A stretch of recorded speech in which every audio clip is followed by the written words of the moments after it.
Family doctor ही संकल्पना पुरातन काळापासून चालत आलेली ही संकल्पना आहे. रुग्णाला माहित नसतं की आपण कुठल्या स्पेशालिस्टकडे ह्या पेनसाठी जायचं आहे. मग इथं ही संकल्पना आहेच आणि ही निरंतर चालू राहणार. आधीचा काळ आणि आत्ताचा काळ यात खूप बदल जाणवतो तुम्हाला? त्या काळी इन्फॉर्मेशन टेक्नॉलॉजी सुद्धा एवढी फार प्रगल्भ नव्हती. व्हॉट्सअप युनिव्हर्सिटी नव्हती आणि आता व्हॉट्सअप आहे, युट्यूब आहे, इंस्टाग्राम आहे. ह्या सगळ्या इन्फॉर्मेशन टेक्नॉलॉजीमुळे आत्ताचा पेशंट जर बघितला तर तो आधीच्या पेक्षा जास्त भांबावला. कधी कधी असं वाटतं का की डॉक्टरांपेक्षा सुद्धा जास्त माहिती यांनाच आहे? आपल्याला माहिती आहे की डेंग्यूच्या तापामध्ये प्लेटलेट्स कमी होतात.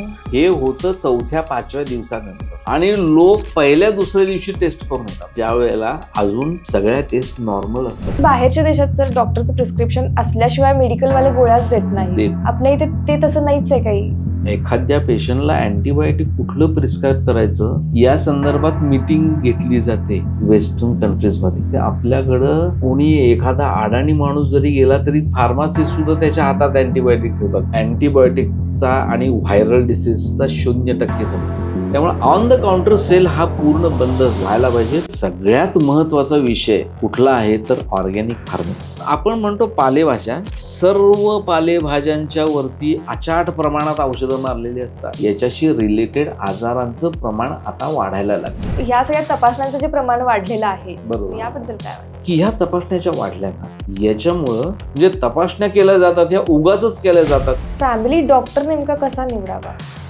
डॉक्टर केव्हाही. आजचे जे आपले गेस्ट आहेत तर ते आहेत doctor Shivanand Kulkarni sir. MBBS तसेच डिप्लोमा इन ॲनेस्थेशिया आणि तसेच फॅमिली डॉक्टर म्हणून ते 32 वर्षाहून अधिक काळ रुग्णसेवा करत आहेत.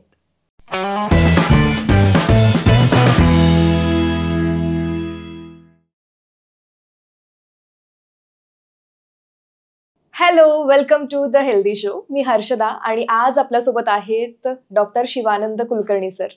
डॉक्टर नमस्कार. नमस्कार. नमस्कार. गेली मिरजेमध्ये 30 ते 32 वर्ष तुमची प्रॅक्टिस चालू आहे. बऱ्याच रुग्णांना ठीक केलेलं आहे तुम्ही आणि एक फॅमिली डॉक्टर म्हणून तुमची खूप ओळख आहे. तर काय आहे ही संकल्पना, याबद्दल मला सगळ्यात आधी ऐकायला आवडेल. नाही, फॅमिली डॉक्टर ही संकल्पना आजकालची आहे असं नाही, फार पुरातन काळापासून चालत आलेली ही संकल्पना आहे. हो. बघा, अगदी पूर्वीच्या काळी ज्यावेळेला MBBS डॉक्टरही नव्हते त्या काळामध्ये आयुर्वेदिक लोक, जे वैद्य लोक होते, म्हणजे राजवैद्य होते, तसं प्रत्येकाचा घरचा वैद्य होता, तसं त्या काळापासून हे फॅमिली प्रॅक्टिस चालू आहे. आणि नंतरच्या काळामध्ये त्यामध्ये पॅथीमध्ये बदल झाला असेल. ॲलोपॅथीचे MBBS ची कॉलेजेस ज्या वेळेला इथं भारतामध्ये स्थापन झाली आणि मग लोक MBBS लोक प्रॅक्टिस करायला लागले. तर ही संकल्पना तशी फारशी मोठी आहे. याच्यामध्ये प्रत्येक काळानुरूप हा बदल होत गेलेला आहे. नंतरच्या काळामध्ये MBBS लोक प्रॅक्टिसमध्ये आले. म्हणजे माझ्या लहानपणची गोष्ट सांगतो तुम्हाला. गावामध्ये MBBS प्रॅक्टिशनर्स खूप होते. हे मुद्दाम म्हणून सांगतोय कारण आज तुम्हाला बघायलाही मिळणार नाही. पण त्याच वेळेला कन्सल्टंट प्रॅक्टिस करणारे जे लोक होते ते हाताच्या बोटावर मोजण्यात इतके होते. एखादा फिजिशियन असायचा गावामध्ये, एखादा सर्जन, एखादा गायनेकॉलॉजिस्ट, एखादा डोळ्याचा डॉक्टर, ऑप्थॅल्मॉलॉजिस्ट. स्पेशलाइज ब्रांचेस तशा कमी होत्या, 1-2-4च होत्या, पण तेवढेच. पण त्या मानानं हे फॅमिली डॉक्टर्सची संख्या त्यावेळेला भरपूर होती आणि MBBS लोक प्रॅक्टिसमध्ये होते आणि त्यांनी ही संकल्पना रुजवली, वाढवली.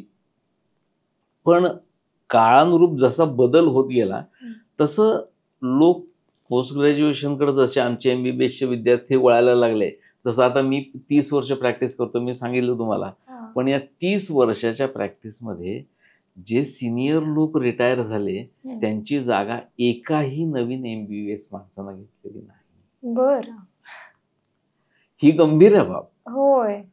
पण हे फॅमिली डॉक्टरची संकल्पना फक्त MBBS लोकच करतात अशातला भाग नाही, बाकी पॅथीचे लोक सुद्धा प्रॅक्टिस करतात. पण MBBS प्रॅक्टिशनर्स हे नक्कीच खूप खूप कमी होत चाललेले आहेत आणि याची सुद्धा ऍक्च्युली सरकार दरबारी याची दखल घेतली गेलेली आहे. आता भविष्यामध्ये आज आपण जे काही थोडेफार आहेत गावामध्ये, आज मिरजेमध्ये प्रॅक्टिस करतो मी, एक 3-4 लोक आम्ही MBBS प्रॅक्टिस करणार आहे. ओके. त्याच माझे 3 सिनियर्स आहेत आणि मी एकटा ज्युनियर आहे. मी 30 वर्ष प्रॅक्टिस करतो. I am the junior most general practitioner, family physician. पण आता नवीन ब्रांच ही डेव्हलप व्हायला लागली. जसं ही फॅमिली डॉक्टर ही संकल्पना जशी होती तशी अजून ही वाढावी म्हणून आता याच्यामध्ये सुद्धा पोस्ट ग्रॅज्युएशन शासनानं चालू केलं आहे. अजून त्यांची फर्स्ट बॅच कदाचित बाहेर पडेल. आपण ऐकलं असेल MD medicine, MS general surgery, MS ऑर्थोपेडी, तसं MD फॅमिली मेडिसिन ही एक नवीन ब्रांच आता अस्तित्वात आलेली आहे. आणि भविष्यामध्ये तुम्हाला जरी MBBS डॉक्टर प्रॅक्टिसमध्ये दिसला नाही तरी MD फॅमिली फिजिशियन तुम्हाला यानंतरच्या काळामध्ये भरपूर दिसतील. पण ही संकल्पना जशी खूप जुनी आहे. हो, म्हणजे मी माझ्या लहानपणी ऐकलं होतं की आम्ही आमच्या फॅमिली डॉक्टरकडे जातो, तिथेच जाण्याचा आम्ही म्हणजे जास्त प्रेफर करतो. बरोबर. आणि आमच्या सगळ्यांनाच त्यांचा गुण पटकन येतो, बरं वाटायला लागतं. त्यांचा गुण येतो, बरं वाटायला लागतं. एक तुम्ही जसं फॅमिली डॉक्टर म्हटलं ना, इथं डॉक्टर त्याचबरोबर त्याचे त्या रुग्णाशी पूर्ण कौटुंबिक संबंध असतात. त्याची पूर्ण फॅमिली हिस्ट्री माहिती असते, सर्व माहिती असतं. आणि त्याच्यामुळे त्याचा जितका जास्त विश्वास फॅमिली डॉक्टरवरती असतो तेवढा तो कोणावरती नसतो. तो कुठल्याही डॉक्टरकडे जरी गेला तरी परत ती चिठ्ठी फॅमिली डॉक्टरकडे डॉक्टर. हो, तसं आहे. मग सर, गेले 20-25 वर्षाच्या आधीचा काळ आणि आत्ताचा काळ यात खूप बदल जाणवतो तुम्हाला? नक्कीच जाणवतो. पूर्वीचे 20-25 वर्षापेक्षा माझ्या लहानपणी, तुम्ही जसं सांगितलं की माझ्या लहानपणी मी डॉक्टरकडे जात होते, तसं माझ्या लहानपणचे जे काही डॉक्टर्स प्रॅक्टिस करत होते त्यावेळेचे जे काही रुग्ण होते आणि आत्ताचे जे रुग्ण आहेत यांच्यामध्ये जमीन आसमानाची तफावत आहे. कारण त्या काळी इन्फॉर्मेशन टेक्नॉलॉजी सुद्धा एवढी फार प्रगल्भ नव्हती. व्हॉट्सअप युनिव्हर्सिटी नव्हती. तुम्ही सकाळी उठला, व्हॉट्सअप बघितलं की त्याच्यावरती आरोग्यविषयक म्हणजे काय प्रचंड प्रमाणात माहिती आलेली असते की रोज लिंबू कसा खाल्ला पाहिजे, एक पूर्ण पिळून, पाणी किती पिलं पाहिजे, इथपासून तर व्हॉट्सअप आहे, त्यानंतर युट्यूब आहे, इंस्टाग्राम आहे. आरोग्य विषयक पुरवण्यात तर प्रचंड आहे. गुगल सर्च केलं जातं.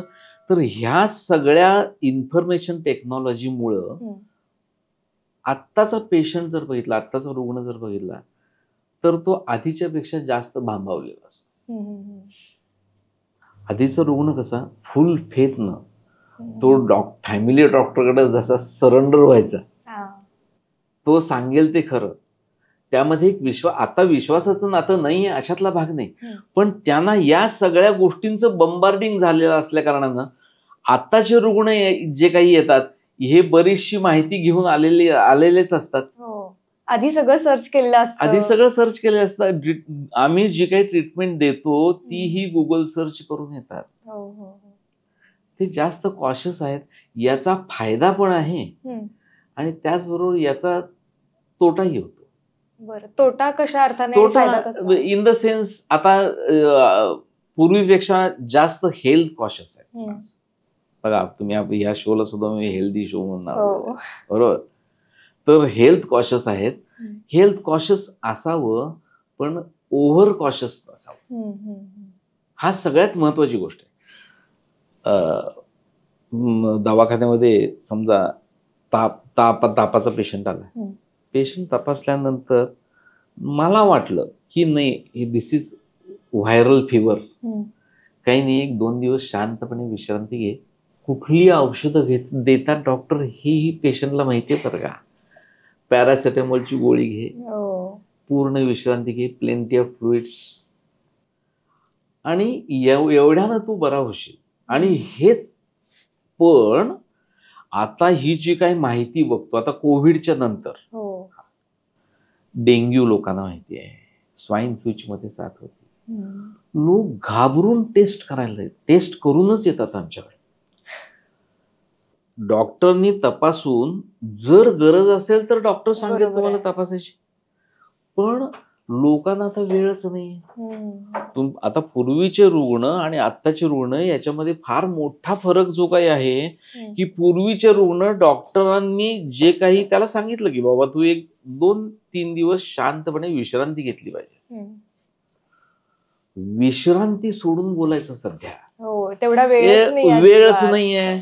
मंडळी आता IT मधले आहे, IT प्रोफेशनल्स आहे, साधे विद्यार्थी सुद्धा 11वी-12वी जाणारे जे काही आता नीटची एक्झाम देणार, जेईची एक्झाम देणार, हे जे काही क्लासेस चालू असतात त्यांना एक दिवस विश्रांती नको असते. त्यांना ताबडतोब बरं व्हायचं असतं आणि त्यामुळं हे ओव्हर इन्व्हेस्टिगेट करतात, स्वतःच करतात. कधी कधी असं वाटतं का की डॉक्टरांपेक्षा सुद्धा जास्त माहिती यांनाच आहे? नाही, त्याचा तर दुरुपयोग होतो ना. मी तुम्हाला त्याचं अगदी साधं उदाहरण सांगतो की डेंग्यूचा पेशंट आहे, विषय चाललाय त्या अनुषंगानं बोलतोय मी. डेंग्यू फिवर पहिल्या दिवशी काय असणार, त्याला तापच असणार ना. मग आपल्याला माहिती आहे की डेंग्यूच्या तापामध्ये प्लेटलेट्स कमी होतात, पेशंट सिरियस होतो. नंतर हे कधी होतं प्लेटलेट कमी वगैरे, हे होतं 4थ्या-5व्या दिवसानंतर. आणि लोक पहिल्या दुसऱ्या दिवशी टेस्ट करून येतात आमच्याकडे. एक दिवस ताप उतरला नाही, 2 दिवस, की ते आम्ही न सांगता सगळ्या टेस्ट करून आलेले असतात. आणि ज्या वेळेला अजून सगळ्या टेस्ट नॉर्मल असतात, कारण डिसीजचा इन्क्युबेशन पिरियड असतो. आपल्याला इन्फेक्शन झालं की इन्फेक्शन झाल्यानंतर त्याची पूर्ण लक्षणं दिसायला, शरीरामध्ये ते एस्टॅब्लिश व्हायला इट टेक्स सम टाइम. आणि त्यानंतर मग त्याची इन्व्हेस्टिगेशन पॉझिटिव्ह यायला लागतात. साधं उदाहरण सांगतो की टायफॉइडची टेस्ट पॉझिटिव्ह यालाच 8 दिवस लागतात. ही टेस्ट करून आलेली असतात माणसं. ती आधी केली जाते, गडबड खूप असते. आणि याच्यामुळं, आणि समजा जर तो पेशंट कॉम्प्लिकेट जर झाला, त्याच्या प्लेटलेट कमी झाल्या आणि मी सांगितलं की बाबा नाही आता तपासायला पाहिजे, डॉक्टर आम्ही कालच तपासलो, 2 दिवसात नॉर्मल आहे सगळं, नॉर्मल आहे सगळं, तुम्ही असं कसं सांगता? त्यामुळं हा पूर्वीच्या रुग्णांच्या मध्ये आणि आताच्या रुग्णांच्या मध्ये हा फार फरक आहे. आणि याचा आम्हाला तर त्रास आहेच, तर रुग्णांना तर त्याच्यापेक्षा जास्त आहे, पण हे त्यांना समजत नाही. पण जसं तुम्ही म्हणालात की सगळी आधीच माहिती घेतली जाते, आधी सगळ्या टेस्ट केल्या जातात, तसंच आता ना स्पेशालिस्ट डॉक्टरकडे जाण्याचं पण प्रमाण खूप वाढलेलं आहे. स्पेशालिस्ट डॉक्टरकडे जाण्याचं प्रमाण वाढण्याचं कारण बघा, आता नेहमी आपण ही कंपॅरिझन मी करेन की पूर्वीच्या काळी आणि आत्ताचे रुग्ण, आपण ह्याच्यावरतीच बोलतोय. तर पूर्वीच्या काळी स्पेशालिस्टकडे जात नव्हते का? जात होते. उपलब्धता कमी होती, तेवढ्या ब्रांचेस नव्हत्याच मुळात. आता मेडिसिन म्हटलं तर त्यातलं कार्डिओलॉजी सेपरेट झालंय, हार्टचे डॉक्टर वेगळे झाले, सर्जरीमध्ये गॅस्ट्रोएंट्रोलॉजीचे वेगळे झालेत, किडनीच्या रोगाचे वेगळे झालेत, लिव्हरच्या रोगाचे वेगळे झालेत. हे सगळी अवेलेबिलिटी पूर्वी नव्हती. आता मात्र एवढ्या सगळ्या स्पेशालिटीज उपलब्ध आहेत. आणि जाण्याचा कल का वाढलाय, तर पेशंटच्या मनामध्ये असणारी भीती आणि त्या भीतीपोटी मग या स्पेशालिस्टकडे जाण्याचा कल वाढलाय. यामध्ये काही चांगल्या गोष्टीही आहेत, म्हणजे त्यामुळे त्यांचं निदानही होतं. पण याच्यामध्ये फॅमिली डॉक्टर ही संकल्पना कधीही कामालाच येणारी असते. जरी तुम्ही म्हटलात की स्पेशालिस्ट डॉक्टरकडे जाण्याचा प्रसंग म्हणजे प्रमाण वाढलंय, मान्य, पण तो जाताना त्याचं पहिलं स्टेशन असतं ते फॅमिली डॉक्टर. आणि इथंच ते विश्वासाचं नातं असतं. एक साधी गोष्ट आहे, पेशंटच्या पोटात दुखायला लागलं, हा फिमेल पेशंट, हा कुठल्या स्पेशालिस्टकडे जायचं? त्या रुग्णाला माहित नसतं की आपण कुठल्या स्पेशालिस्टकडे ह्या पेनसाठी जायचं आहे. मग इथं ही संकल्पना, फॅमिली डॉक्टर ही संकल्पना आहेच आणि ही निरंतर चालू राहणार आहे. ते पहिल्यांदा फॅमिली डॉक्टरकडेच येतात. फॅमिली डॉक्टरनं सांगितलं की नाही तुला ही गायनॅकला दाखवायला पाहिजे किंवा ही जनरल सर्जरीकडे गेलं पाहिजे. रुग्णांना माहिती नसतं की आपण कुठल्या स्पेशालिस्टकडे जायचं. फॅमिली डॉक्टरनं सांगितलं की नाही तुला कावीळ झालेली आहे, हिपॅटायटिस आहे आणि जरा प्रमाण जास्त झालंय, आपल्याला जरा कन्सल्टंटला दाखवायला पाहिजे. तर तो कन्सल्टंट म्हणजे तो आता MD मेडिसिनकडे सोडून डायरेक्ट हिपॅटॉलॉजिस्टकडे सुरू झाला. असं प्रमाण वाढलेलं आहे. पण याच्यामध्ये चांगल्या गोष्टी नक्कीच आहेत. आधी ना, म्हणजे मी जसं मगाशी पण म्हणाले की लहानपणी खूप हे फॅमिली डॉक्टरचं प्रमाण जास्त होतं आणि आता ती गोष्ट कुठेतरी कमी कमी होत चालली आहे. कशामुळं, काय फॅमिली डॉक्टरचं मी आमच्या पॅथीमधलं बोलतो मी तुम्हाला की MBBS लोक प्रॅक्टिसमध्ये कमी आहेत नक्कीच. मी तुम्हाला सांगितलं 20-30 वर्षामध्ये माझ्यानंतर प्रॅक्टिस चालू करणारा एखादाच आला असेल. बाकी पण फॅमिली डॉक्टर ही संकल्पना अजूनही तितकीच अस्तित्वात आहे. बाकीच्या पॅथीच्या लोकांनी सुद्धा ही अस्तित्वात ठेवलेली आहे. पण स्पेशालिस्ट डॉक्टरकडे जाण्याचा कल जरी असला तरी फॅमिली डॉक्टर हे अजूनही आहेतच आणि निरंतर राहणार आहेत. तुम्हाला मी सांगितलं तसं मगाशी की फॅमिली मेडिसिन ही ब्रांच आता उदयाला यायला लागलेली. तुम्हाला कन्सल्टंटकडेच जायचं आहे ना, तर याच्यामध्ये सुद्धा आता कन्सल्टन्सी निर्माण व्हायला लागली की एमडी फॅमिली मेडिसिन. तुम्हाला भविष्यामध्ये फॅमिली डॉक्टर सापडतील, हे सगळे फॅमिली मेडिसिनचे पोस्ट ग्रॅज्युएट डॉक्टर्स असतील. तर जसं आता आधीचे रुग्ण तेव्हा जास्त काही टेक्नॉलॉजी नव्हती, आता खूप सगळ्या गोष्टी आपल्या मोबाईल मधून कळतात आपल्याला, आपण लगेच सर्च करतो. बरोबर. हे सुद्धा कळतं की कुठल्या गोळ्या घ्याव्यात कुठल्या आजारावरती. लगेच काय होतं की मेडिसिन घेण्यासाठी मेडिकलमध्ये जायचं आणि अँटीबायोटिक्स घ्यायच्या आणि डॉक्टरला नाही विचारलं तरी चालते, पटकन ती गोळी घेऊ, थोड्या वेळासाठी रिलीफ मिळेल. On the counter sale OTC. हे सेल्फ मेडिकेशन किती म्हणजे भयंकर धोकादायक आहे आणि हे फक्त त्याच रुग्णाला नाही, सर्व जगाला धोकादायक असणारी गोष्ट आहे. पर्टिक्युलरली आपण अँटीबायोटिकच्या संदर्भामध्ये जर बोललो तर ह्याला वेळ पुरणार नाही, एवढं गंभीर प्रश्न आहे याच्यामध्ये. हे बघा, अँटीबायोटिक तुम्हाला ॲझिथ्रोमायसिन वगैरे ही नावं आता सगळ्या लोकांना पाठ आहेत. माझ्याकडे सुद्धा पेशंट आहेत, ॲझिथ्रोमायसिन घेतलंय बरं का डॉक्टर 500 mg वगैरे सांगणारी मंडळी सापडतातच रोज. पण हे अँटीबायोटिक आहे, बरोबर. मुळात ह्यामधली माहिती रुग्णांना अजिबात नसते की अँटीबायोटिक कशावरती चालतं. तर अँटीबायोटिक हे बॅक्टेरियावरती चालतं. अँटीबायोटिकचा आणि व्हायरल डिसीजचा 0% संबंध. काही संबंध नाही. फ्लूची साथ येते, कोविड हा व्हायरल डिसीज आहे, बरोबर. तसं फ्लूची ज्या वेळेला साथ येते त्यावेळेला मग नाक सुरसुरायला लागतं, घसा खवखवायला लागतो, डोकं दुखायला लागतं वगैरे वगैरे, की ह्याच्यावरती अँटीबायोटिक नाही. हा जर व्हायरल डिसीज आहे तर डॉक्टरनी तो डायग्नोज केला की if it is a viral disease तर there is no role of antibiotic. There is no role of antibiotic. Antibiotic याच्यावरती कामच करतं. याच्यावरती काम काय करतं तर विश्रांती, प्लेंटी ऑफ फ्लुइड्स आणि अँटीबायोटिक सपोर्टिव्ह ट्रीटमेंट असते. पण ह्या अँटीबायोटिक घेण्याचं प्रमाण अति प्रचंड प्रमाणात वाढलेलं आहे आणि हे पर्टिक्युलरली आपल्या देशात जास्त आहे असं मला वाटतंय. भारतामध्ये याचं प्रमाण जास्त आहे कारण याच्यावरती शासनाचा कंट्रोलच नाहीये. तुम्ही जरी गेलात उठून दुकानामध्ये, मला ॲझिथ्रोमायसिन दे म्हटलं तर तो ॲझिथ्रोमायसिन देतो तुम्हाला. हा ऑन द काउंटर सेल जो काही आहे की नाही हा आपल्याकडेच आहे. दुसरी गोष्ट, आपण आता हाच विषय, जसं हे अँटीबायोटिक बॅक्टेरियावरती चालतात म्हणून मी तुम्हाला सांगतो. बॅक्टेरियल इन्फेक्शन आहे, घसा सुजलेला आहे, टॉन्सिल सुजलेली आहे, आतड्याला सूज आलेली आहे, अँटीबायोटिक लागणार आहे. तर अँटीबायोटिक दिल्यानंतर हे अँटीबायोटिक किती दिवस घ्यायचं त्याचा काही ठराविक कालावधी आहे. ॲटलिस्ट 7 days तुम्ही ते अँटीबायोटिक घेतलं पाहिजे.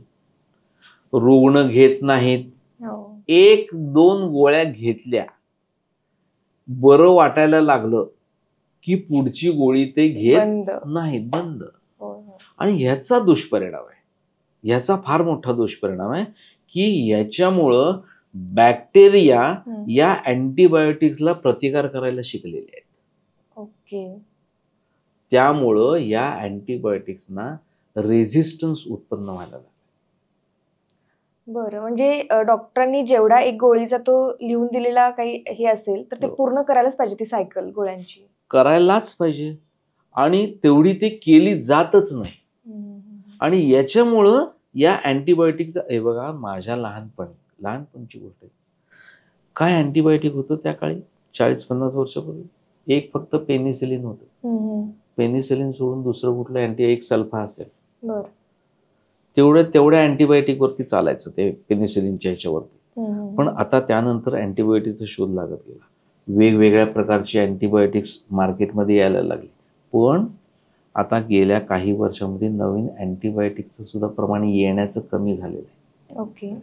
त्याच्या विरुद्ध या अँटीबायोटिकला बॅक्टेरिया रेझिस्टंट व्हायला लागलेले.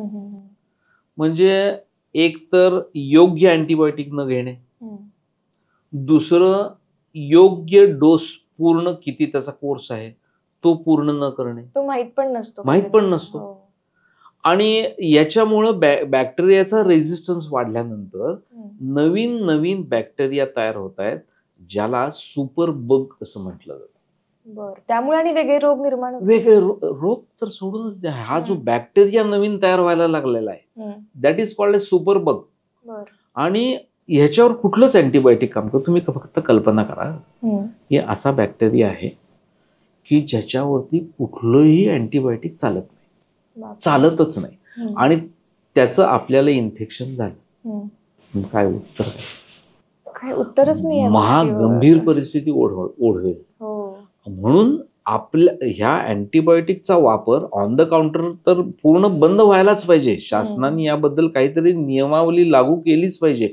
त्यांची नियमावली जशी त्या झोपेच्या गोळ्या किंवा त्याला काहीतरी ते शेड्यूल एच ड्रग वगैरे वगैरे म्हणतात, त्याचं ते हे ठेवायला लावतात, तसंच त्यांनी अँटीबायोटिकचं सुद्धा केलं पाहिजे. जसं बाहेरच्या देशात सर डॉक्टरचं प्रिस्क्रिप्शन असल्याशिवाय मेडिकलवाले गोळ्याच देत नाही. आपल्या इथे ते तसं नाहीच आहे. काही एखाद्या पेशंटला अँटीबायोटिक कुठलं प्रिस्क्राईब करायचं, द्यायचं की नाही या संदर्भात मीटिंग घेतली जाते. तुम्हाला आश्चर्य वाटेल, वेस्टर्न कंट्रीजमध्ये जिथं एखाद्या पेशंटला जर अँटीबायोटिक द्यायचं असेल तर ते कुठलं द्यायचं, किती प्रमाणात द्यायचं, त्याच्यासाठी त्यांची मीटिंग होते. आपल्याकडं काहीच नाही. कोणी एखादा अडाणी माणूस जरी गेला तरी तो ह्यानं मागायला पाहिजे अशाला भाग नाही. फार्मासिस्ट सुद्धा त्याच्या हातात अँटीबायोटिक ठेवतात, ही गोळी खा. किंवा हे पण खूप वेळा होतं ना की डोकं दुखायला लागलं आणि मेडिकल वाल्यालाच विचारलं जातं की एखादी गोळी द्या, त्यावर तुम्हीच आता डॉक्टरकडे जाण्याचंच प्रमाण कमी आहे काही ठिकाणी. नाही, जिथं उपलब्धता नाही, जिथं अर्जन्सी आहे तिथं घेतलं पाहिजे. म्हणजे एखादी अनाल्जेसिक एखादी घ्यायला हरकत नाही. ते सुद्धा ऍक्च्युली तुम्ही फॅमिली डॉक्टर्स बरोबर जर रिलेटेड असाल तर त्यांनी तुम्हाला सांगून ठेवलेलंच असतं. तुम्ही हे बऱ्याच वेळेला काय असतं तुम्हाला मी सांगतो की ऑन द काउंटर घेतलेलं मेडिसिन ब्रुफेन, कॉम्बिफ्लाम, तुम्हाला नाव माहिती आहे, दिस इज अनाल्जेसिक. याची रिॲक्शन येते का? येते, सिव्हिअर रिॲक्शन. काही पेशंटला येते, व्हेरी रेअरली.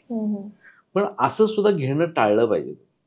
मुळात ती पेन काय आहे, कशामुळे आहे ही बघितली गेली पाहिजे. त्यामुळे ऑन द काउंटर सेल हा पूर्ण बंद व्हायला पाहिजे. पर्टिक्युलरली अँटीबायोटिकचा तर पूर्णच बंद व्हायला पाहिजे. नाहीतर भविष्यामध्ये फार आपल्याला गंभीर परिस्थितीला तोंड द्यावं लागणार. जसं जर आता लाईफस्टाईल चेंज होतीये, सगळे बदल खूप होत आहेत, काळानुसार तर बदलायला पाहिजेच, पुढे जायचं आहे. बरोबर आहे. जेव्हा लाईफस्टाईल चेंज होते तेव्हा त्या प्रमाणात ते लाईफस्टाईल रिलेटेड आजार आता वाढायला लागले. लाईफस्टाईल रिलेटेड आजार हे येतातच आहेत. आता मी तुम्हाला मगाशी सांगितलं तसं की 1-2 दिवस बाबा जा आणि शांतपणे विश्रांती घे. तर ही विश्रांती घेणारी माणसं नाहीच, त्यांना नाहीच आहे. आजच्या आज बरं व्हायचं आणि पटकन कामाला लागायचं. ही सगळ्यात महत्वाची लाईफस्टाईल आहे. व्यायाम वगैरे बद्दल नंतर बोलू आपण. असं पण होतं ना सर की काही ठिकाणी सुट्ट्या मिळतच नाही. आता मला जॉबवर जायचं, त्यामुळे आम्हाला लवकर बरं व्हायचं असतं. पण काही गोष्टींना जसं तुम्ही जसं म्हणता इलाज नाही, तसं डॉक्टरनं म्हणून चालतं का? हेही तुम्ही ऍक्सेप्ट केलं पाहिजे. तर काही ठिकाणी विश्रांती ही घेतली का सांगतो, याचा शेवटी दुष्परिणाम हा तुम्हाला भोगायला लागला. तर लाईफस्टाईल रिलेटेड आजार तर भरपूरच आहेत. आता जंक फूड खाल्लं जातं. साधी आपण घरी, मी दवाखान्यामध्ये पेशंट येतात माझ्याकडे, वेगवेगळे व्यवसाय करणारे असतात. मीच विचारतो त्यांना, भाजीवाले येतात, भाजी विकणारे येतात, भाजी पिकवणारे येतात. मी शेतकऱ्यांना विचारतो किंवा कुठली भाजी खावी. डॉक्टर म्हणला अशी एकही भाजी नाही की ज्याच्यावर कीटकनाशक मारलं जात नाही. लाईफस्टाईल सोडून द्या, आधी खाण्याचं बघा. अरे बापरे. पूर्ण आपण म्हणतो पालेभाज्या, सर्व पालेभाज्यांच्या वरती अतिशय अचाट प्रमाणात औषधं मारलेली असतात. वांगी, आता विषयांतर होत नाही, हे याशी रिलेटेड सांगतो मी तुम्हाला, लाईफस्टाईलशी रिलेटेड सांगतो. वांग, त्याच्यावर वांग नॅचरली कधी येतं, मला हे लोकांनी शिकवलं. मी डॉक्टर आहे, पण मी शेतकऱ्यांना विचारलेले प्रश्न आहेत ते ज्या त्या सीझन मध्ये येणारी जी फळभाज्या आहेत, भाज्या आहेत, त्या सीझनला त्यांच्यावर कीड कमी असते. ओके. वांगी कधी चांगली मिळतात? थंडीमध्ये जास्त चांगले असतात. आणि एरवी मिळतात ती आचाट आणि अफाट प्रमाणात औषध मारून ती टिकवलेली असतात. हेच अन्न आपण खातोय. फळांचं पण तसंच असेल. फळं आहेत, भाज्या आहेत. आपण जे फूड खातो हे किती रंगीत खातो आपण. तुम्ही किती त्यानं रंग वगैरे टाकता त्याचा विचार केलेला आहे? प्रचंड प्रमाणात याच्यामध्ये मिठाई मिळते आपल्याकडे. ही सगळी जी केमिकल्स जात आहेत आपल्या पोटामध्ये, ऍक्च्युली सगळ्यात महत्वाचा विषय कुठला आहे तर ऑर्गॅनिक फार्मिंगचा. की आपण लाईफस्टाईलच्या आधी आपण जे काही अन्न पाणी खाणार आहेत की नाही, हे सुद्धा बिनविषारी खाल्लं गेलं पाहिजे. याच्याशी रिलेटेड आजारांचं प्रमाण आता वाढायला लागले. आणि फ्रोझन खाण्याचं पण प्रमाण खूप वाढले. आधी ताजं खूप खाल्लं जायचं. फ्रोझनचं सुद्धा प्रमाण वाढलंय, जंक फूडचं प्रमाण वाढलंय, फॅटीचं सगळ्या गोष्टीवरती चीज आणि हे खाऊन तुम्ही बघा ओबेसिटी हा किती वाढलेली आहे. पूर्वीच्या काळी ओबेसिटी नव्हती का? होती, पण काही मंडळींच्या मध्ये. आता नाही. आता ओबेसिटीचं प्रमाण प्रचंड प्रमाणात वाढलेलं आहे. हा लाईफस्टाईलशी रिलेटेड आहे. तुम्ही टीव्ही बघत असला तरी सुद्धा काहीतरी तोंडात टाकतच बघत असता. तुम्ही एखादी मॅच, क्रिकेटची मॅच चालू असली तरी तिकडं मॅच चालू असते आणि आपलं तोंड चालू असतं. व्यायामाचं प्रमाण कमी आहे. का नाही? वेळ मिळत नाहीये.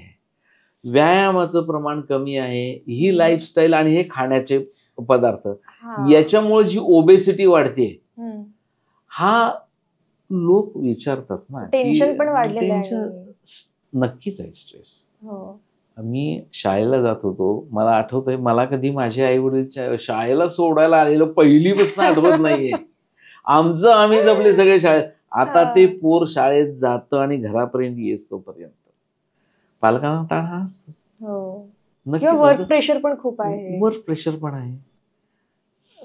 या सगळ्या लाईफस्टाईलचा याचा स्ट्रेस रिलेटेड, म्हणजे मेंटल स्ट्रेस, फिजिकल स्ट्रेस आणि आपलं हे खाण्यापिण्याचे पदार्थ, हे तुम्हाला सांगितलं, हे सगळे याच्याशी रिलेटेड जे काही आजार वाढलेले आहेत, these are called as germless diseases. म्हणजे ज्याचा व्हायरस, बॅक्टेरिया याचा काहीही संबंध नाहीये, पण ह्याचं प्रमाण मात्र जास्त वाढायला लागलं. बरं, मग फॅमिली डॉक्टर जे आहेत तर ते या गोष्टींना ट्रीट करू शकतात का? या कुठल्याही गोष्टींना ट्रीट करणं शक्य केव्हा असतं? तेवढा समोर कॉम्प्लायन्स असेल तर. बरं.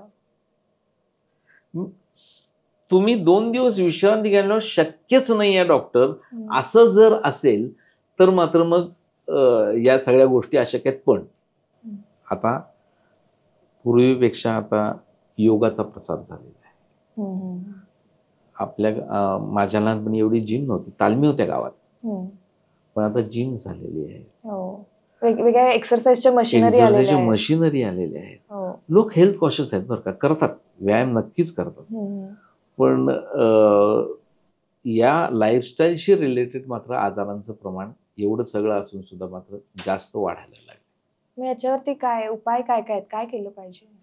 याच्यावरती उपाय हाच आहे की आपण ताण तणाव रहित जीवन कसं जगावं. जसं की डॉक्टर, आता फॅमिली डॉक्टरचं प्रमाण कमी होतंय असं काही जणांना वाटतंय की आम्हाला फॅमिली डॉक्टर मिळतच नाही आहेत, कुठे आहेत आता ते, कमी झालेले आहेत. बरोबर. तर मग याच्या पाठीमागे काय नेमकं रिझन आहे? म्हणजे रुग्णांचा बदललेला दृष्टिकोन की डॉक्टरांची प्रॅक्टिस, काय नेमकं चेंज झालंय? याच्यामध्ये रुग्णांचा दृष्टिकोनही बदललेला आहे आणि त्यामुळे डॉक्टरांची प्रॅक्टिस बदलली. हे दोन्ही गोष्टी आहेत. पूर्वीच्या काळी जे काही फॅमिली डॉक्टर होते, आता सुद्धा मी असं म्हणत नाही की डॉक्टर पेशंटचा विश्वास नाही म्हणून, पण पूर्वीचं जे नातेसंबंध होते हे अतिशय दृढ होते संबंध. पण जसं जसं काळ पुढे सरकत गेला आणि याच्यामध्ये कायदेशीर बाजू ज्या वेळेला यायला लागल्या, म्हणजे पूर्वीचा रुग्ण हा रुग्ण होता, पण आत्ताचा रुग्ण हा कंझ्युमर आहे. आत्ताचा रुग्ण हा ग्राहक आहे. तुम्ही ज्या वेळेला या मेडिकल प्रॅक्टिसला कंझ्युमर याच्यामध्ये ग्राहकाच्या ह्याच्यामध्ये घातल्यानंतर फार त्याच्यामध्ये बदल झालेला आहे. म्हणजे डॉक्टर सुद्धा जास्त कॉशियस झालेले. तुम्ही बऱ्याच हे ऐकत असाल की कंझ्युमर कोर्टामध्ये गेले डॉक्टरांच्या विरुद्ध वगैरे वगैरे. याच्यामध्ये दोन्ही गोष्टी असतात बघा. मी एकाच बाजूला नाही बोलणार. बऱ्याच वेळा डॉक्टर चूक असतील, पण पेशंटची चूक असेल, काही असू शकतं. पण हे आता कंझ्युमर कोर्ट जसं आलं तसं डॉक्टर मात्र सजग झाले. म्हणजे काही कायदेशीर बाबी आल्याच. म्हणजे एखादा पेशंट बरा झाला नाही तर तो प्रश्न विचारू शकतो तुम्हाला की तुम्ही आम्हाला त्याच वेळेला का तपासायला नाही सांगितलं, त्याच वेळेला तुम्ही आम्हाला एखादी टेस्ट एक्सरे करायला का नाही सांगितला, सोनोग्राफी करायला का सांगितली नाही, आम्ही केली असती. डॉक्टर, फॅमिली डॉक्टर म्हणून मी सांगतो तुम्हाला, असे प्रश्न येतात. त्यामुळे डॉक्टर सुद्धा आता जास्त कॉशियस झालेले आहेत. हा डॉक्टरांच्याकडनं पडलेला फरक आहे याच्यामध्ये. आणि सर आता कसं आहे की थोडासा जरी वातावरणात बदल झाला, ऋतू बदलले की आपल्याला सर्दी ताप खोकला तर होतच होतं. बरोबर. डॉक्टर म्हणतात की व्हायरल आजार आहे हा. बरोबर. मग असे हे व्हायरल आजार टाळता येतात? व्हायरल नक्कीच टाळता येतात. व्हायरल आजार टाळता येतात का याचं उत्तम उदाहरण म्हणजे कोविड. व्हायरल डिसीज होता. कोविड नंतर मंडळी मास्क घालण्याचं प्रमाण वाढलं की नाही. आता तर बरेच जण मास्क वापरतात बरं का. ज्यांना व्हायरल डिसीजेस झाले आहेत, साधं सांगतो मी तुम्हाला की शिंक येते, हवेमधनं पसरणारे आजार, हे जे तुम्हाला सांगितले. जोरात शिंकला माणूस की तो असा करून एरोसोल बाहेर येतो, हजारो व्हायरस बाहेर येतात, वातावरणामध्ये पसरतात, शेजारचा तीच हवा घेतो. मग असे जे काही पसरणारे जे आजार आहेत, जे हवे वाटे पसरतात, असे झाले, त्या माणसांनी मास्क वापरला पाहिजे. बरोबर. ही एकदम साधी, काही संपर्कातनं आजार पसरतात. आपण डोळे येतात म्हणतो, कंजक्टिव्हिटीसची सुद्धा साथ येते. आपण सहज असा डोळा पुसला की ते सगळे हाताला लागलेले आहेत. त्यासाठी तुम्ही फोन घेणार, त्यानंच तुम्ही दार उघडणार, त्या दाराचं हँडल कुणी आणलं की त्याच्या हातावर येतं, तो डोळ्यात गेला की हे असं आहे. प्रिकॉशन्स घेतले तरी टाळता येतं आपल्याला. नक्की टाळता येतात. मुळात आता कंजंक्टिव्हायटिस झाला, डोळे आले, किंवा ह्या मुलांना, लहान मुलांच्यातला आजार सांगतो तुम्हाला, मग शाळेत नाही ना पाठवायचं पालकांनी. शाळेत पाठवायला नाही पाहिजे. वाराफोड्या आल्या, आता वाराफोड्याची साथ आहेच, डोळे आले तर हे पाठवायला नाही पाहिजे शाळेत. पण नाही ऐकत. हा, नक्कीच हे आजार टाळता येतात. आपल्याला त्याच्याबद्दल प्रिकॉशन, खबरदारी नक्कीच घेता येते. आता तर सध्या प्रचंड प्रमाणात पेशंट कुठले येत आहेत तर काविळीचे पेशंट आहेत, आणि पाण्यावाटेवर पसरणारी कावीळ आहे. तर मग हे पाणी उकळून प्या, आरो वॉटर वापरलं पाहिजे, उघड्यावरचे पदार्थ खाल्ले नाही पाहिजे. आणि हे सगळं जरी असलं तरी तुम्हाला परत मगाशी लाईफस्टाईलशी रिलेटेड आला हा आजार, की व्हायरल डिसीज झाल्यानंतर, आजार फ्लूचा साथ आल्यानंतर आता मिरजेची, सांगलीची लोकसंख्या 5-10 लाख, एकदम सगळे आजारी पडतात का? नाही. का नाही पडत? काही लोक आजारी नाही पडत बघा तुम्ही, का तर त्यांची प्रतिकारशक्ती चांगली असते. तर प्रतिकारशक्ती चांगली राहण्यासाठी काय केलं पाहिजे? तुमचा योग्य समतोल आहार पाहिजे, तुमचं नित्य व्यायाम केला पाहिजे. त्यामुळं तुमच्या बॉडीचा जो काही रेझिस्टन्स आहे, तुमची प्रतिकारशक्ती आहे, ती जर उत्तम तुम्ही ठेवली तर हे सगळे आजार टाळता येतात, नक्कीच टाळता येतात. तर डॉक्टर, आधी कशी असायची ना, एक पद्धत की शारीरिक तपासणी व्हायची, पण आता मात्र खूप सगळ्या तपासण्या सांगितल्या जातात. तर त्यासाठी लॅबमध्ये जा किंवा रेडिओलॉजी, ह्या सगळ्या तपासण्यांचं जे प्रमाण वाढलेलं आहे, याबद्दल काय वाटतं? नाही, याचं प्रमाण वाढलेलं आहे हे बरोबर आहे. थोडंसं याला पूर्वीच्या काळी, ज्या वेळेला मी MBBS पास झालो, MBBS पास आउट झाल्यानंतर काही वर्षांना सोनोग्राफी आली मार्केटमध्ये. त्यानंतर MRI आला, त्यानंतर स्कॅनिंग आलं, हे सगळ्या इन्व्हेस्टिगेशनच्या फॅसिलिटीज, पॅथॉलॉजीमध्ये ऑटो अॅनालायझर्स आले, सेल काउंटर आले, हे सगळं त्याच्यामध्ये जी काही इन्स्ट्रुमेंटल जास्त त्याच्यामध्ये जी काही क्रांती होत गेली ही नंतरचा विषय आहे. पण त्याच्या आधी मग क्लिनिकल डायग्नोसिस हेच करत होते डॉक्टर. आता सुद्धा डॉक्टर क्लिनिकल डायग्नोसिसच करतात, पेशंटला तपासतात आणि गरज असेल तरच पेशंटला सोनोग्राफी सांगतात. जर एखाद्याला हेड इंजुरी झाली असेल, डोक्याला मार लागला असेल, तरच त्याला ते स्कॅनिंग सांगतात. पण विषय कसा आहे की रुग्ण हा ग्राहक झाल्यामुळं नंतरचे प्रश्न उपस्थित होऊ नयेत म्हणून मगाशी तुम्हाला सांगितलं की डॉक्टर जास्त सतर्क झाले, त्यामुळे तपासण्या होतात आणि बऱ्याच वेळेला ह्या गरजेपोटीच केल्या जातात. आणि आम्ही समजा केल्या नाही तर रुग्ण करून आणतात.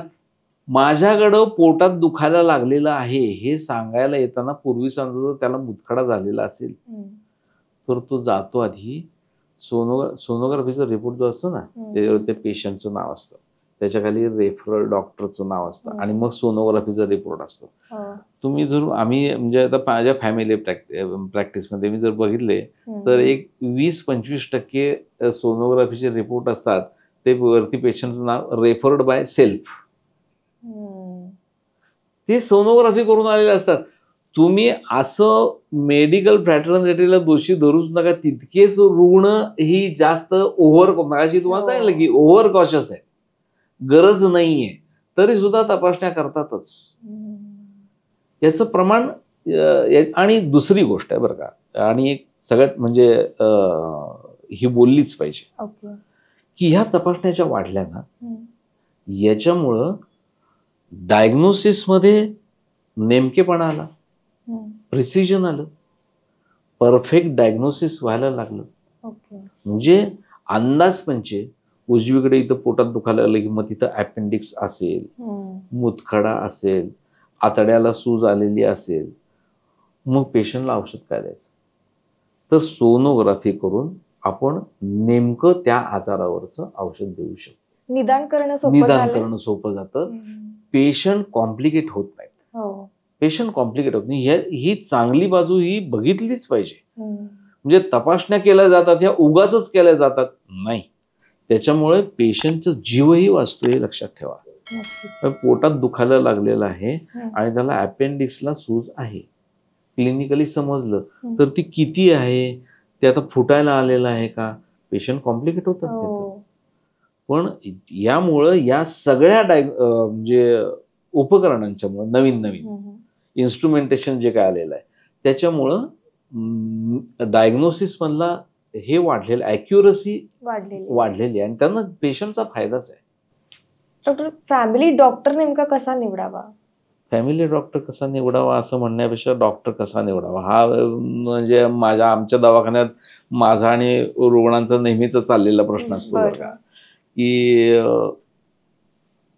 पेशंट कोल्हापूरच्या डॉक्टरला दाखवणार, कोल्हापूर असेल, पुणे असेल, तर माझं म्हणणं काय असतं पेशंटला की डॉक्टर केव्हाही निवडावा कसा म्हणला, डॉक्टर हा लोकल असावा. See it's an emergency service, ही कधीही लागणारी सर्व्हिस आहे. त्यामुळं तुमचा जरी कार्डिओलॉजिस्ट तुम्ही एखाद्याची बायपास सर्जरी झालेली आहे, पूर्वी आता बेळगावला बायपास सर्जरी व्हायच्या, आता व्हायला लागले सांगली मिरजेमध्ये, पण पूर्वीचे बायपास झालेले जे काही पेशंट होते हे बेळगाव, मुंबई, लांबचे असायचे. आणि मग ते त्यांना मी नेहमी सांगायचो की तुमचं आता पुढचं जे काही कन्सल्टेशन आहे ना ते तुम्ही इथं पाहिजे. तुम्ही डॉक्टर निवडायचा कसा, तर त्याच्या संदर्भातलं मी घेतलेलं हे उदाहरण आहे. हा, की डॉक्टर निवडावा कसा, तर डॉक्टर हा नेहमी लोकल असला पाहिजे आणि he should be easily available. सगळ्यात महत्वाची गोष्ट. बाकी मग हे विश्वासच नात आहे. डॉक्टर, आपल्याकडे ना एल्डरली पेशंट जे आहेत तर त्यांच्यासाठी एक विशेष काही अशी मेडिकल केअर व्यवस्था नाहीये, तर त्यांना येणारे जे काही त्रास असतील किंवा काही समस्या असतील तर त्यावरती काय केलं जाऊ शकतं? त्यावरती काय केलं जाऊ शकतं, हा खरं तुम्ही जी समस्या म्हटलात ना, की ती समस्या तुमच्यापेक्षा जास्त फॅमिली डॉक्टरला जास्त असते. बरं. की एल्डरली पेशंट्स आहेत की जे ऍडमिटेड नाही आहेत, घरी आहेत, पॅरालायझ्ड पेशंट आहे, मग त्याला कॅथेटर घालायचं आहे किंवा त्याचं स्पंजिंग करायचं आहे, हे सगळ्या रुग्णसेवा जे काय आहेत की नाही, त्याच्यासाठी आपल्याकडं अजून सांगलीत मला माहित नाही, मिरजेत तरी असे ब्युरोज नाहीत. पुण्यामध्ये असे ब्युरोज आहेत. ओके. हा, की जिथं ही सेवा देणारी मंडळी तुम्हाला सहजपणे उपलब्ध होतात आणि ही उपलब्ध व्हायला पाहिजेत. ही सांगली मिरजेसारख्या शहरामध्येही व्हायला पाहिजेत. हे नर्सिंगची सेवा देणारी जे काही आहेत, ही मंडळी जर उपलब्ध झाली तर एल्डरली लोकांचंच नाही, आता परत या अनुषंगानं मी तुम्हाला सांगतो की IT प्रोफेशनलचं प्रमाण जास्त आहे, बरोबर. मग इथले लोक पुण्याला आहेत, हैदराबादला आहेत, बेंगलोर मुंबईला आहेत आणि त्यांचे म्हातारे आईबाप, आता फारसे म्हातारे नाही आहेत ते, पण ते आता ते म्हातारपणाकडे झुकायला लागलेले आहेत, अशी मंडळी आहेत. तर ह्यांना येणारे ह्यांना समजा मेडिकल अटेंडंट लागला, माणूस काही येऊ शकत नाही तिकडे सगळं सोडून, मग त्यावेळेला सुद्धा एखाद्या पेशंटला जर ऍडमिट करायचं असेल तर मेडिकल अटेंडंट सुद्धा आम्हाला मिळत नाही, बाकीची कामं तर सोडाच. मग याच्यासाठी ब्युरोज इथं असले पाहिजेत. हा एक विषय. दुसरं, काही परदेशस्थ आहेत मंडळी, ते तर अगदीच लांब, ते तर भयंकर गंभीर विषय आहे. किमान पुण्याहून बेंगलोरहून येऊ शकेल माणूस 1-2 दिवसामध्ये, जे अब्रॉड आहेत त्यांचं काय. मग आता हे जे वृद्धाश्रम निघाले, आता मिरजेमध्ये आहेत वृद्धाश्रम आहेत बरेच, तशी सांगलीमध्ये सुद्धा अजून एक फॅसिलिटी उपलब्ध आहे बहुतेक, मला त्याचं नाव एक्झॅक्ट माहित नाही, पण तिथं हे पेशंट्स नेऊन ऍडमिट करतात बऱ्याच वेळेला, जे अगदी टर्मिनल केअर ज्याला म्हणून, की ज्यांना आता ऍडमिट करून काही फायद्याचं नाहीये, फार फ्रुटफुल नाहीये, मग त्यांची काहीतरी मेडिकल जी काही त्यांना सेवा लागेल ती देणारी संस्था सांगलीमध्ये आहे. पण अजून ह्याचं प्रमाण जरा जास्त वाढलं पाहिजे. हा तुमच्या इतकाच आम्हाला होणार. आता तसे नर्सिंग देणारी मंडळी आहेत, पण त्याचे ब्युरोज ऍक्च्युअली पाहिजेत. हा, वेगवेगळ्या कारणासाठी पाहिजेत. मेल अटेंडन्स पाहिजेत, फिमेल अटेंडन्स सेपरेट पाहिजेत, आणि प्रत्येक गोष्टी करता हे जर ह्याची उपलब्धता जेवढी होईल तेवढं जास्त लोकांना बेनिफिशियल आहे असं मला वाटतं. थँक्यू सो मच डॉक्टर, आज इकडे आलात, तुमचा वेळ दिला तुम्ही आणि इतक्या छान गोष्टी इतक्या सोप्या पद्धतीने सांगितलात, त्यासाठी खरंच आभारी आहोत. धन्यवाद.